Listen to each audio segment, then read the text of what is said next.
कहानी एक ऐसे सिपाही की है, एक ऐसे फौजी की है जिसकी बहादुरी, जिसके लिए उसके सीनियर का आदेश, ऑर्डर, मतलब गीता और कुरान से कम नहीं। उसने ये तय किया कि जो उसे फरमान दिया गया, ऑर्डर दिया गया है, वो उससे पीछे नहीं हटेगा। और इस चक्कर में, अनजाने में, गलती से वो 29 साल तक जंग लड़ता रहा। 29 साल तक उसी फौज या फौजी की वर्दी को पहने रहा। 29 साल तक उसे पता ही नहीं चला कि दुनिया में क्या हुआ है। उसे ये तक पता नहीं कि उसके अपने ही देश के 2 शहर नागासाकी और हिरोशिमा पर एटम बॉम्ब गिरा है, जिससे शहर बर्बाद हो गया, क्योंकि उसने कभी ऐसे बॉम्ब के बारे में सुना भी नहीं था। और 29 साल बाद जब उसे असलियत पता चलती है तो क्या होता है, आज की कहानी यही है। आज की कहानी है, इस कहानी का हीरो है जिसका नाम है हिरो ओनोडा। जापान का ये नागरिक ठीक ठाक पढ़ने में, 20 साल की उम्र में ये हुआ कि जापानी आर्मी की तरफ से कि सेना ज्वाइन करो। इसने बाकायदा जापानी इंपीरियल आर्मी को ज्वाइन किया। 18 साल की, तब 18 से 20 साल की उम्र थी ओनोडा की। ज्वाइन करने के बाद काफ़ी काबिल था, बहुत तेज़ी से तरक्की करता गया। तरक्की करने के बाद इसको इंटेलिजेंस अफसर बना दिया गया, मतलब आधा मिलिट्री आधा जासूसी। और इसके बाद बाकायदा ट्रेनिंग हुई। ट्रेनिंग बड़ी सख्त थी। इस ट्रेनिंग के दौरान उस वक्त तक वर्ल्ड वॉर की सुगबुगाहट भी शुरू हो चुकी थी, सारी चीज़ें थी, कई देश लड़ रहे थे, तो बड़ी सख्त ट्रेनिंग दी गई। ट्रेनिंग ये कि आप जंगल में हो, आपको खाना नहीं मिलेगा, आपको ज़िंदा रहना है, आप कैसे रहोगे, दुश्मनों से आप कैसे मुकाबला करोगे, भिड़ंत में कैसे अपने आप को बचाओगे। तो बहुत ही टफ ट्रेनिंग। इस ट्रेनिंग को भी पास किया ओनोडा ने। और इसके बाद 26 दिसंबर 1944 की तारीख आती है, 26 दिसंबर 1944। हीरो ओनोडा और उसके कुछ साथियों को इसी ग्रुप से, जहाँ से वो ट्रेनिंग ली थी, उस ट्रेनिंग में कुछ लोग उसके जो साथ थे, इन्हें फिलीपींस के एक आइलैंड पे, एक द्वीप पे भेजा जाता है जिसका नाम था लुबांग। फिलीपींस भी जंग के घेरे में था। तो ओनोडा वहाँ पहुँचता है अपने कुछ दोस्तों के साथ, और इसे कहा जाता है, इसके जो कमांडर थे उन्होंने कहा कि वहाँ जाकर तुम्हें अमेरिकी सेना से लड़ना है, क्योंकि वहाँ अमेरिकी सेना फिलीपींस में इस लुबांग द्वीप पे कब्जा करने की कोशिश करेगी। जापान के कुछ सैनिक ऑलरेडी पहले से उस द्वीप पर थे, बट इनको अलग से और भेजा गया लोगों को, ताकि अमेरिकी सेना का मुकाबला कर सकें। 26 दिसंबर 1944 को जब ये लोग निकलने लगे फिलीपींस के इस द्वीप पर जाने के लिए, तो इनके कमांडर ने इन्हें कुछ बातें कही। और जो बातें थी उसको ट्रांसलेशन करके मैं आपको बता रहा हूँ कि कुछ भी हो जाए तुम सरेंडर नहीं करोगे, लेकिन तुम्हें सुसाइड भी नहीं करना है। अगर कोई ऐसा हाल या ऐसे माहौल हो जाए या ऐसे सिचुएशन पैदा हो जाए, तुम वहीं रहोगे, और जब सब कुछ ठीक होगा हम तुम्हें लेने आएंगे, चाहे 5 दिन बाद आएँ, 5 हफ्ते बाद आए, 5 महीने बाद आएँ या 5 साल बाद आएँ, लेकिन आएंगे। बट तुम्हें सरेंडर नहीं करना है, तुम्हें अपनी जान नहीं देना है। तुम वहीं रहोगे, युद्ध लड़ते रहोगे, और वहाँ की जो इन्फॉर्मेशन है वो भेजते रहोगे, देते रहोगे, बट तुम वापस नहीं लौटोगे, न सरेंडर करोगे न मरोगे। इस आदेश को लेकर ये टुकड़ी वहाँ पहुँचती है ओनोडा के साथ। अब वहाँ पे पहले से उम्मीद थी, इनके जाने के बाद अमेरिकी सेना वहाँ पे घुस आती है।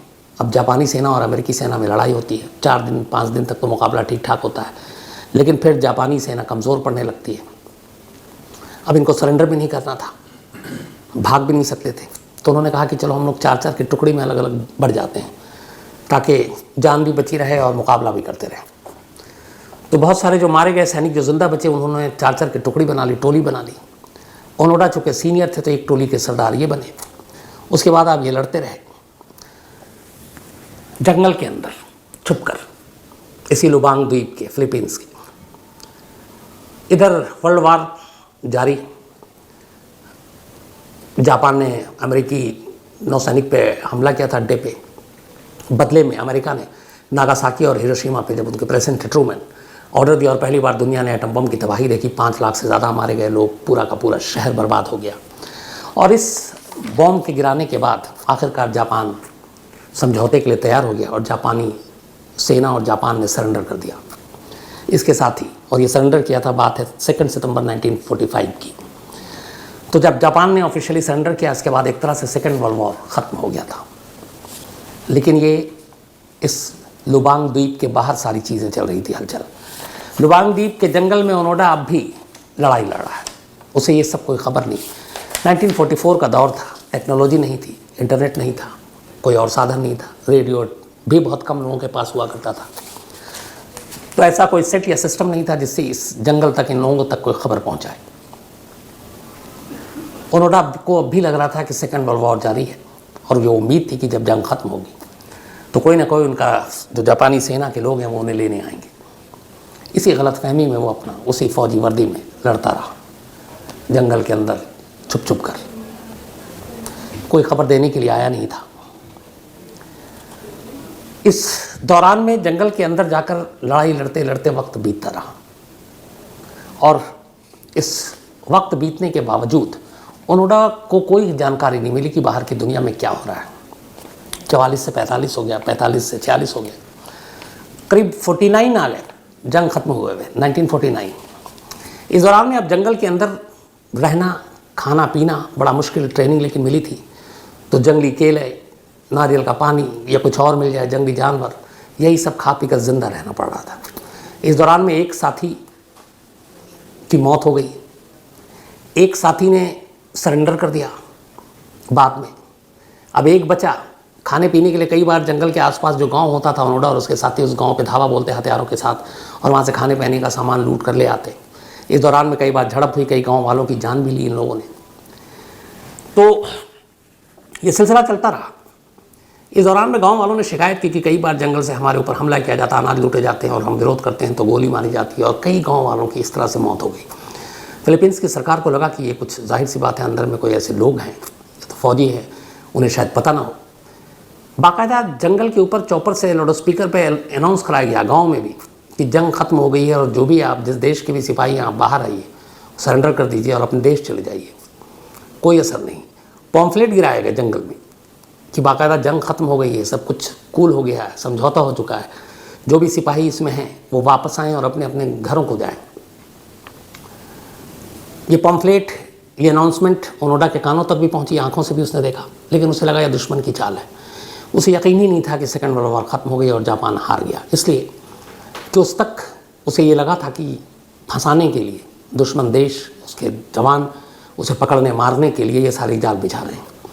क्योंकि अगर ऐसा होता तो उस तक मैसेज पहुंचता, उसके फौजी साथी मैसेज पहुंचाते, और इसीलिए इन सारी चीज़ों का कोई असर नहीं हुआ। दूसरी तरफ ऐसा नहीं है कि उसकी कोई खोज खबर जापान के उसके सीनियर अफसर और आर्मी वाले नहीं ले रहे। उन्होंने जब जंग खत्म हुई, जिनकी लाशें थी वो लाशें मिली। एक ने जो सरेंडर किया था उसने आकर बताया कि ओनोडा उस जंगल में है, द्वीप के पास वहीं पे। तो जब ये बात पता चली तो ओनोडा के घर वाले भी परेशान थे। उसका भाई वहाँ पहुँचा, भाई ने वहाँ पे फिलीपींस की सरकार से मदद ली और उसने भी कुछ पम्फलेट छपवाए और उसमें बताया कि मैं तुम्हारा भाई हूँ, सच में जंग खत्म हो गई है, लौट आओ, सरेंडर कर दो।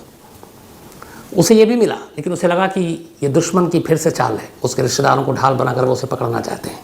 और कई चीज़ें थी उसमें, बाकायदा उसका नाम भी लिखा था, ओनोडा, सरेंडर कर दो, आ जाओ, सब कुछ खत्म हो गया। लेकिन उसके नाम में कई गड़बड़ थी। जैसे वो हीरो लिखता था तो हीरो नाम था, ओनोडा की बजाय ओनोडा सन लिखा हुआ था। तो उसे लगा कि ये सब उसके घर वाले ऐसी गलती नहीं कर सकते, ये एक चाल है, और इसीलिए वो सरेंडर नहीं करेगा। तो कोशिश जारी रही, लेकिन उसने सरेंडर नहीं किया। धीरे धीरे वक्त बीतता गया। जंगल के अंदर से वो लगातार जब जब खाने की ज़रूरत पड़ती बाहर निकलता, गांव पे हमला करता, गांव से खाना ले जाता। बीच में फिर सरकार को पता चलती, सरकार फिर ऑपरेशन करती। लेकिन वो छुपने में बेहद माहिर था, जंगल के अंदर बरसों से रह रहा था, उसे पकड़ भी नहीं पाते। सरेंडर करने की सारी अपील भी जो है वो बेकार जा रही थी, किसी तरीके से ओनोडा हाथ नहीं आ रहा था। अब ये सारी चीज़ें होती रहीं। इसी के बाद एक एक करके जो चार की जो टोली थी, एक ने सरेंडर किया, एक को गोली लगी थी गांव वाले की, उसकी गोली भी निकाली ओनोडा ने, लेकिन फिर बाद में उसकी तबीयत खराब हुई, जंगल के अंदर ही उसकी मौत हो गई। एक बार गांव में ये लोग अनाज लूटने के लिए गए तो इकलौता जो जिंदा शख्स बचा था साथ में, उसको गोली लगी, उसकी मौत हो गई। तब ओनोडा पूरे जंगल में अकेला था और अकेला ही लड़ रहा था, और अकेला ही इस गुमान में था कि जंग जारी और मैं ड्यूटी पर हूँ, मैं अपने देश के लिए लड़ रहा हूँ। इसी दौरान में कहानी में अब एक नया मोड़ आता है।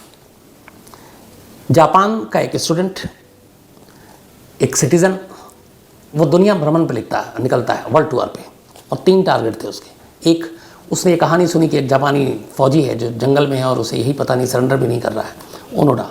उसको ढूंढना, एक उसको यति को ढूंढना था और एक और उसका एक मकसद था।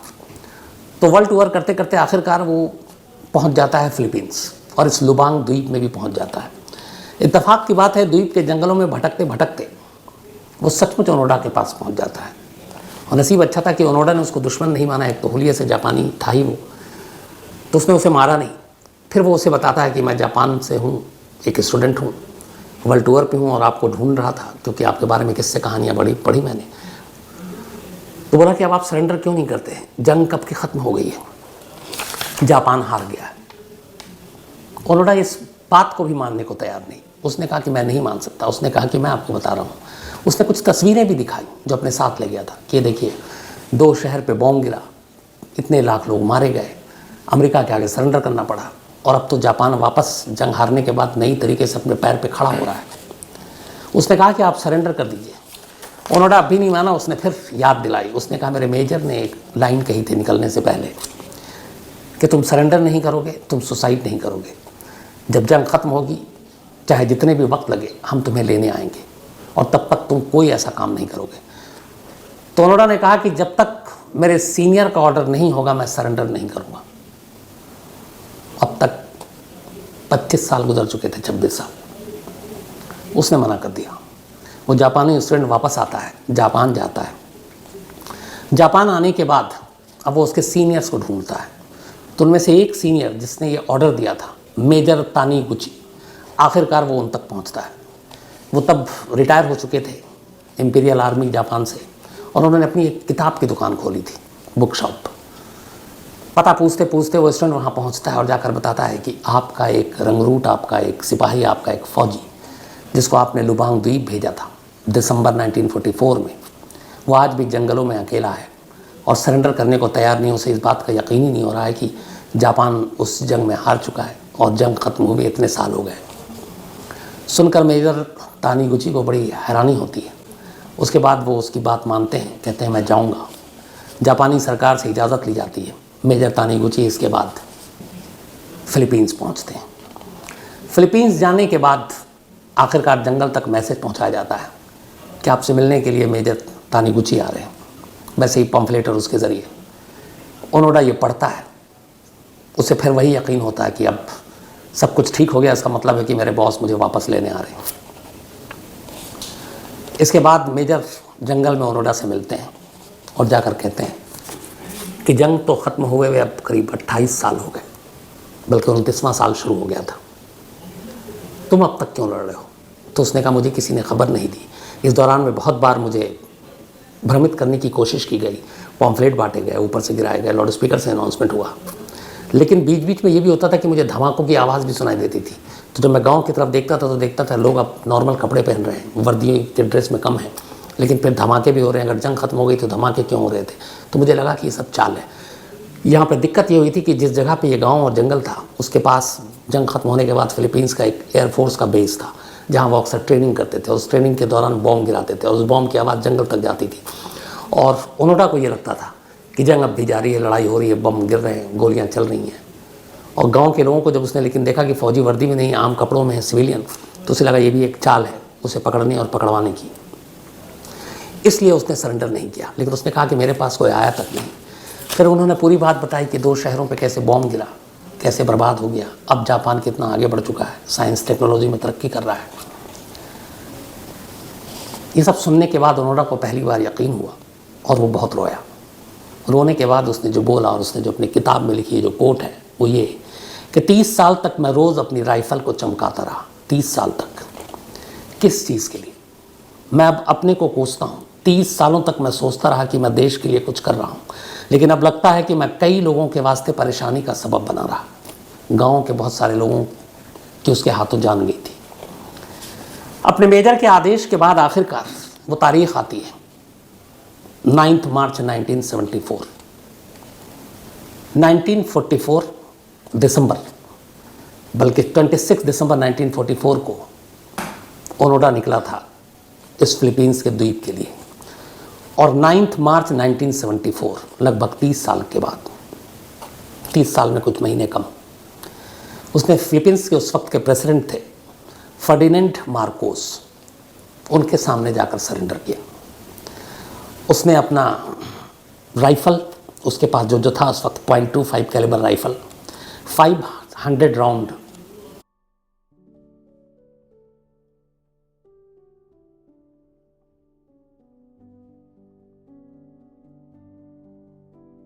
गोलियां, कुछ हैंड ग्रेनेड और एक समुराई का तलवार, ये उनके आगे सरेंडर करके रखा।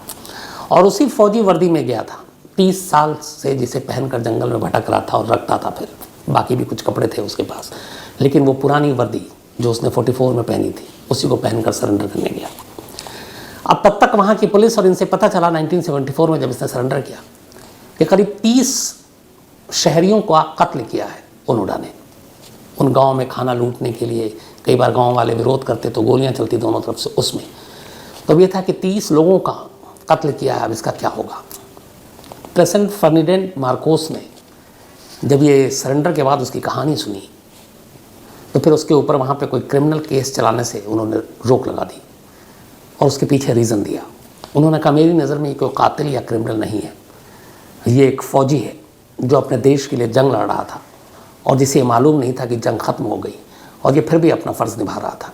और उस फ़र्ज़ के रास्ते में कई बार ज़िंदा रहने के लिए खाना और ये सारी चीज़ें जो है, गोलीबारी हुई, उसमें 30 लोग इसके हाथ से ज़रूर मारे गए अलग अलग वक्त में, इन 30 सालों में। लेकिन उसके पीछे मकसद कोई क्राइम और क्रिमिनल वाला नहीं था, वो सीधा सीधी एक देश का सिपाही जो करता है अपने देश के लिए, उसने वही किया। और इसको यही एहसास था कि अपने देश के लिए लड़ रहा है और उस लड़ाई में लोगों की जान गई, इसलिए इसके पर कोई मुकदमा नहीं चलेगा, इसे बाइज्जत बरी किया जाता है और पूरे सम्मान के साथ फिलीपींस से इसे जापान भेजा जाए। उसके सम्मान में वो समुराई का जो तलवार था वो वापस किया प्रेसिडेंट ने ओनोडा को। इसके बाद ओनोडा को एक हीरो की तरह जापान लाया जाता है।